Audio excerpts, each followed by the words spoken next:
ಸಾಮಾನ್ಯವಾಗಿ ಜೀರಿಗೆಯನ್ನು ನಾವೆಲ್ಲರೂ ಅಡುಗೆಗೆ ಬಳಸುತ್ತೇವೆ.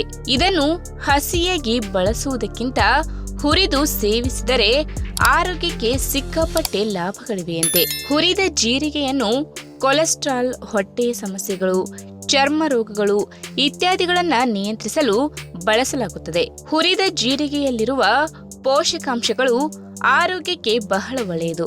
ಹಾಗಾದ್ರೆ ಹುರಿದ ಜೀರಿಗೆಯನ್ನ ಸೇವಿಸುವುದರಿಂದ ಯಾವೆಲ್ಲ ಆರೋಗ್ಯಕಾರಿ ಲಾಭಗಳು ಸಿಗುತ್ತವೆ ಎಂಬುದನ್ನ ಇವತ್ತಿನ ವಿಡಿಯೋ ಮುಖಾಂತರ ತಿಳಿದುಕೊಳ್ಳೋಣ. ಅದಕ್ಕಿಂತ ಮುಂಚೆ ನೀವಿನ್ನೂ ನನ್ನ ಚಾನೆಲ್ಗೆ ಸಬ್ಸ್ಕ್ರೈಬ್ ಆಗಿಲ್ಲ ಅಂದ್ರೆ ಪ್ಲೀಸ್ ಸಬ್ಸ್ಕ್ರೈಬ್ ಮಾಡ್ಕೊಳ್ಳಿ. ಹಾಗೆ ಪಕ್ಕದಲ್ಲೇ ಇರುವಂತಹ ಬೆಲ್ ಐಕನ್ನ ಕ್ಲಿಕ್ ಮಾಡಿ.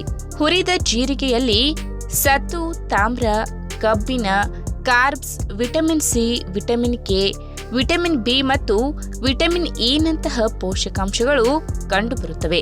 ಇನ್ನು ಹೆಚ್ಚಿನ ಮಹಿಳೆಯರು ಋತುಸ್ರಾವದ ಸಂದರ್ಭದಲ್ಲಿ ಹೊಟ್ಟೆ ನೋವನ್ನ ಅನುಭವಿಸುತ್ತಾರೆ. ಆಗ ತಕ್ಷಣ ಜೀರಿಗೆಯನ್ನ ಹುರಿದು ಕಷಾಯ ಮಾಡಿ ಕುಡಿದರೆ ಮುಟ್ಟಿನ ಹೊಟ್ಟೆ ನೋವು ಕಡಿಮೆಯಾಗುತ್ತದೆ. ನಿಮಗೆ ಇನ್ನಿತರ ಹೊಟ್ಟೆ ನೋವು, ಸೆಳೆತ, ಅಜೀರ್ಣ, ಆಮ್ಲೀಯತೆ ಮತ್ತು ಗ್ಯಾಸ್ ಇತ್ಯಾದಿಗಳ ಸಮಸ್ಯೆ ಇದ್ದರೆ ಹುರಿದ ಜೀರಿಗೆಯನ್ನ ಬಾಯಿಗೆ ಹಾಕಿ ಜಗಿದರೆ ಸಾಕು. ಹುರಿದ ಜೀರಿಗೆ ಉತ್ಕರ್ಷಣ ನಿರೋಧಕ ಗುಣಗಳನ್ನ ಹೊಂದಿದ್ದು ಇದು ಜೀರ್ಣಾಂಗ ವ್ಯವಸ್ಥೆಯನ್ನ ಬಲಪಡಿಸುತ್ತದೆ. ಹುರಿದ ಜೀರಿಗೆ ತಂಪಾಗಿಸುವ ಪರಿಣಾಮವನ್ನ ಹೊಂದಿದೆ. ನಿರ್ಜಲೀಕರಣವನ್ನ ತಪ್ಪಿಸಲು ಹುರಿದ ಜೀರಿಗೆಯನ್ನ ಸೇವಿಸಬಹುದು. ಜ್ವರ ಮತ್ತು ವಾಕರಿಕೆಯನ್ನ ದೂರ ಮಾಡಲು ಹುರಿದ ಜೀರಿಗೆಯನ್ನ ಸಹ ಸೇವಿಸಬಹುದು.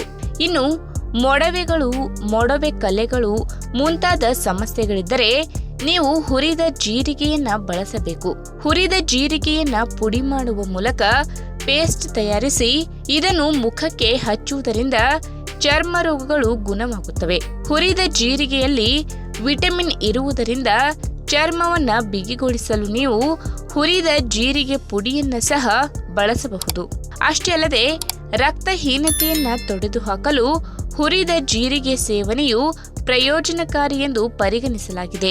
ಗರ್ಭಾವಸ್ಥೆಯಲ್ಲಿ ರಕ್ತಹೀನತೆಯಿಂದ ಬಳಲುತ್ತಿರುವ ಮಹಿಳೆಯರು ಹುರಿದ ಜೀರಿಗೆಯನ್ನ ಸೇವಿಸುತ್ತಾರೆ. ಆಗ ದೇಹದಲ್ಲಿ ಕೆಂಪು ರಕ್ತ ಕಣಗಳ ಪ್ರಮಾಣವು ಹೆಚ್ಚಾಗುತ್ತದೆ. ಹುರಿದ ಜೀರಿಗೆ ಕಬ್ಬಿಣದ ಉತ್ತಮ ಮೂಲವೆಂದು ಪರಿಗಣಿಸಲಾಗಿದೆ. ಈ ಜೀರಿಗೆಯನ್ನು ಪುಡಿ ಮಾಡಿ ಹಾಲಿನೊಂದಿಗೆ ಮಿಕ್ಸ್ ಮಾಡಿಯೂ ಕುಡಿಯಬಹುದು. ಇನ್ನು ತೂಕ ಇಳಿಸಿಕೊಳ್ಳಲು ನೀವು ಹುರಿದ ಜೀರಿಗೆಯನ್ನ ಸೇವಿಸಬಹುದು. ಹುರಿದ ಜೀರಿಗೆಯನ್ನು 1 ಲೋಟ ಬಿಸಿ ನೀರಿಗೆ ಹಾಕಿ ಅದಕ್ಕೆ ಜೇನುತುಪ್ಪ ಮತ್ತು ನಿಂಬೆ ಬೆರೆಸಿ ಕುಡಿಯುವುದರಿಂದ ತೂಕ ಕಡಿಮೆಯಾಗುತ್ತದೆ. ನೀವು ಹುರಿದ ಜೀರಿಗೆ ಪುಡಿಯನ್ನ ಸಹ ಬಳಸಬಹುದು. ಪ್ರತಿದಿನ ಇದನ್ನ ಕುಡಿಯುವುದರಿಂದ ತೂಕ ಇಳಿಸಲು ಸಹಾಯಕವಾಗುತ್ತದೆ.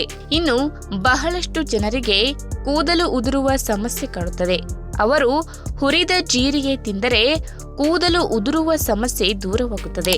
ಇಲ್ಲವಾದರೆ ನೀವು ತೆಂಗಿನ ಎಣ್ಣೆ ಅಥವಾ ಬಾದಾಮಿ ಎಣ್ಣೆಯನ್ನ ಬಿಸಿ ಮಾಡಿ ಹುರಿದ ಜೀರಿಗೆ ಸೇರಿಸಿ ಮತ್ತು ಕುದಿಸಿ ಎಣ್ಣೆಯ ಬಣ್ಣವನ್ನ ಬದಲಾಯಿಸಿದ ನಂತರ ಅದನ್ನು ಫಿಲ್ಟರ್ ಮಾಡಿ ಮತ್ತು ತಣ್ಣಗಾಗಲು ಬಿಡಿ.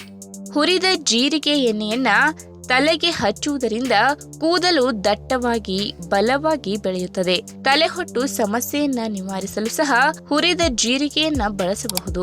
ಈ ವಿಡಿಯೋ ನಿಮಗೆ ಇಷ್ಟವಾದಲ್ಲಿ ತಪ್ಪದೆ ಲೈಕ್ ಮಾಡಿ, ಶೇರ್ ಮಾಡಿ, ಹಾಗೆ ನಿಮ್ಮ ಅನಿಸಿಕೆನ ಕಮೆಂಟ್ ಮೂಲಕ ತಿಳಿಸಿ.